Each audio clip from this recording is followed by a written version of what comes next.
বিভিন্ন স্থানীয় পর্যায়ে এবং আন্তর্জাতিক পর্যায়ে আমাদের মাদ্রাসার ছাত্র অংশগ্রহণ করেছে। ওরা অত্যন্ত কৃতিত্বপূর্ণ ফলাফল অর্জন করেছে।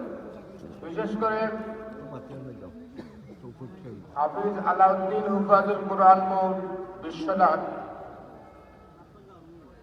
155টি মাদ্রাসার মধ্যে আমাদের খারগাঁও মাদ্রাসাটি প্রথম হয়েছে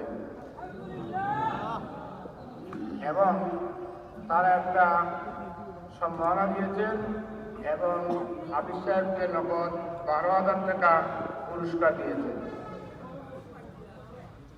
দ্বিতীয় হল মদিনিয়া শহীদিয়া হুফাজুল কুরআন বোর্ড তুর্কি। এই বোর্ডে 153টি মাদ্রাসার মধ্যে আমাদের মাদ্রাসা প্রথম হয়েছে।